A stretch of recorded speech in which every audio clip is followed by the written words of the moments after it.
Thank God.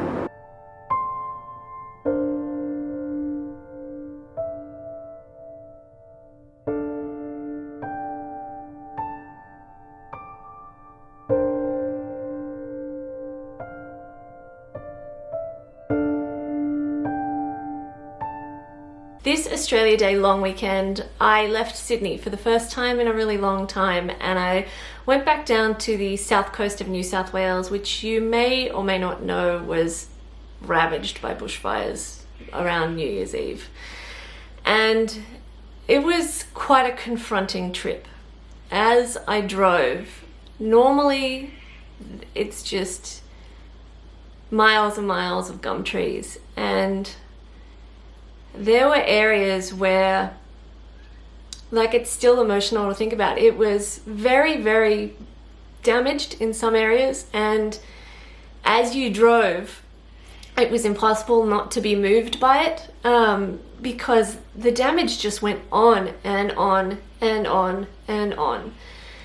And you just knew there was nowhere for those wildlife creatures, was nowhere for the animals to go.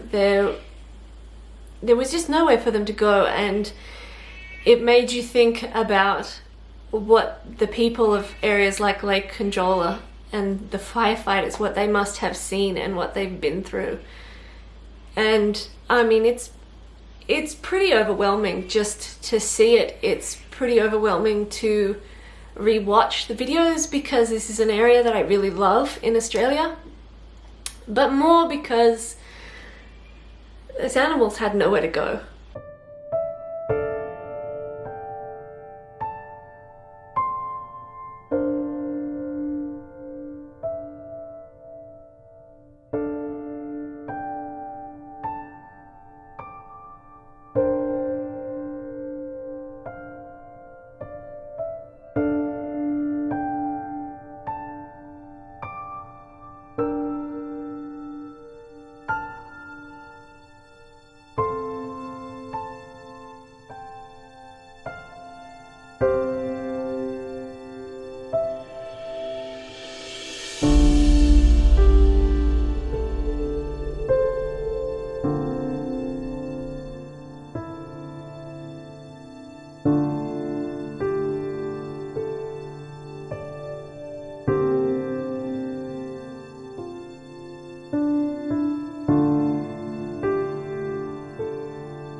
Actually hoped to escape the anxiety that has become part of my life with this fire season. I think that has happened for a lot of people. I think that there are a lot of people like me who live in bushfire areas who are checking the Fires Near Me app all the time and are worried all the time because it's been so smoky that you can't actually tell, is there a fire near me, or is this just like the way life is now?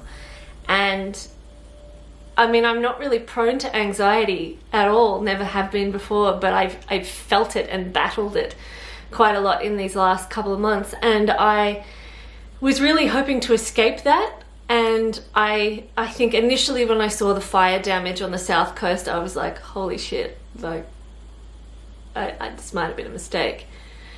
But actually it was kind of a relief to go back.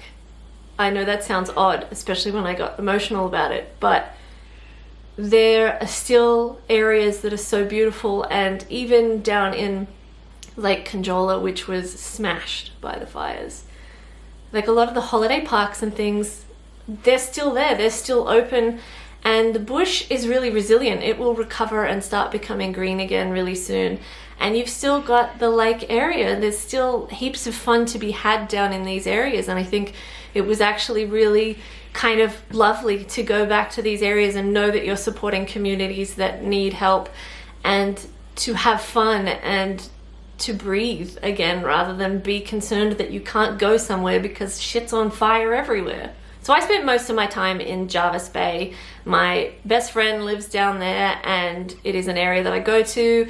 They've had a really significant drop off in their levels of tourism over summer, which is usually their busiest time. I mean, I was happy to go back, and it was really lovely to see how much wildlife there was in Jervis Bay.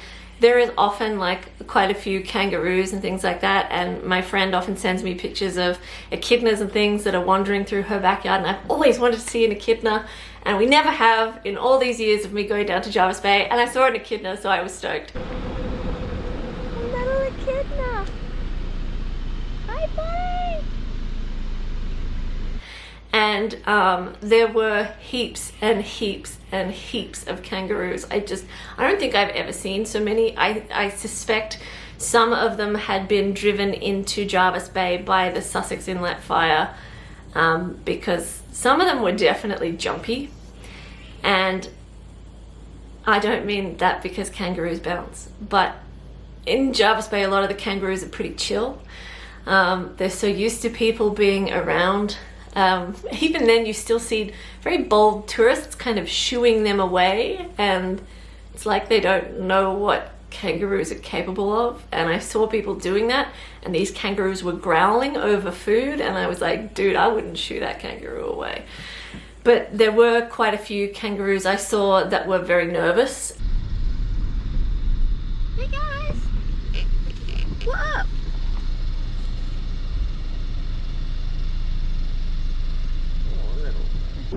I just had to put the window up because this kangaroo heard the camera click and decided to give me a massive fuck off face. But ultimately there was a lot of wildlife still there, and I think when we've all been so worried about our wildlife, and with just cause, and worried about their numbers, it was really lovely to go to Jervis Bay and see these massive kangaroos, see lots of young kangaroos, see an echidna, and just to see animals moving around. It was kind of really just lovely to see. So obviously there are a lot of areas like the south coast of New South Wales that have been really affected by the bushfires, not just from a like property burnt perspective, but also from a tourism perspective. And there's still so much to do in these areas. There's so much you can explore, and there's so many amazing things to see, even though they are still experiencing the aftermath effects, like a little bit of ash in the water, which is washing up on the beach. These beaches are still infinitely cleaner and more beautiful than so many other beaches around the world. So I really would encourage you to go back to these areas, support these communities, and help them rebuild by spending your tourist dollars there. There is so many amazing things you could do, and I can't wait to get back down to the bay and explore areas like Point Perpendicular.